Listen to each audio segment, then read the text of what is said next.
Welcome to your daily 5 minutes market brief with JP Morgan and Luna. Today is July 18th, 2025. I am Luna. I am JP Morgan. Today, we're really diving into quite an eventful 24 hours. We've got record stocks, a Fed surprise, strong spending data, and a big crypto bill. A lot to unpack. Exactly. Our mission, as always, is to pull out the key insights from the sources and get you informed fast. Okay, so first up, this incredible market rally. Thursday saw U.S. stocks climb higher again.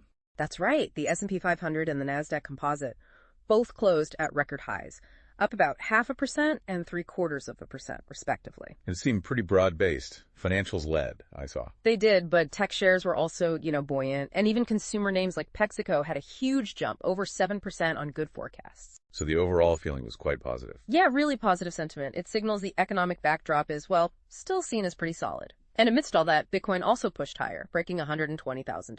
Wow. Improving risk sentiment feeding into crypto there, too. But what specifically kicked things off? Was there one big catalyst? There absolutely was, and here's where it gets really interesting. Okay. Federal Reserve Governor Christopher Waller.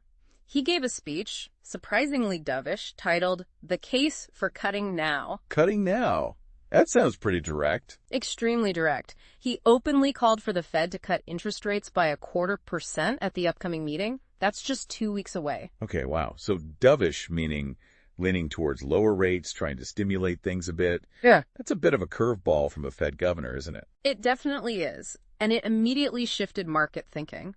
You saw the odds, the market-implied probability of a July rate cut just surge. From what to what? From around 50-60% probability up to over 80%. Just like that. Huge jump. And bond markets reacted? Instantly. Treasury yields plunged, the dollar index fell. And those sectors sensitive to rates, like banks and real estate, they really outperformed. Right. So connecting the dots, a Fed pivot sooner than expected changes the whole interest rate picture, which obviously impacts asset values across the board. Precisely. But hang on, did we also get some strong economic numbers? We did. That's the other side of the coin here. U.S. retail sales for June came in really strong, rose 0.6%. Much better than expected, right?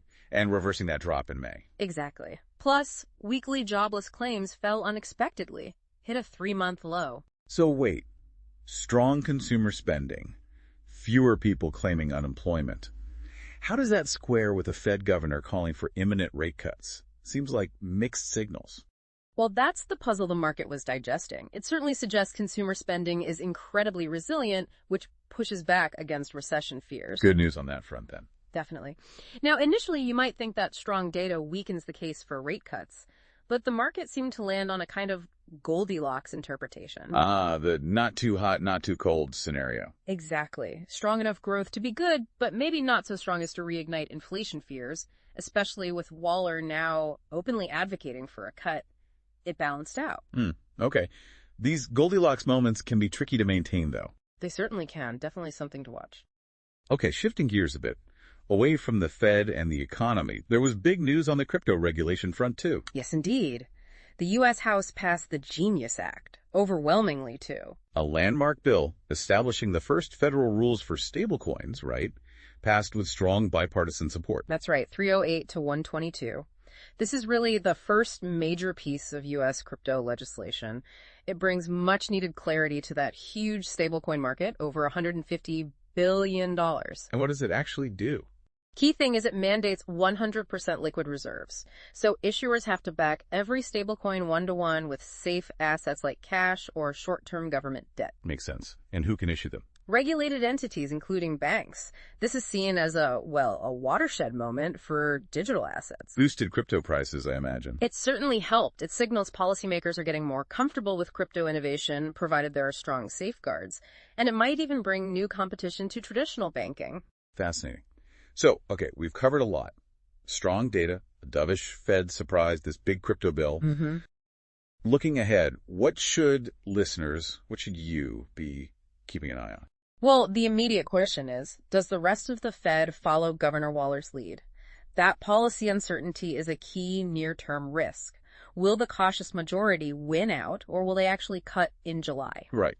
the Fed meeting will be crucial. Absolutely. And also keep watching that consumer spending. If it stays this strong, could inflation become sticky again? That's always a risk. And we still have things like trade tensions, plus markets are already at record highs. Exactly.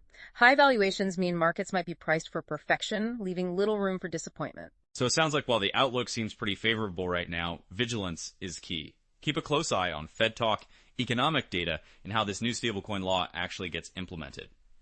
And maybe a final thought to leave you with.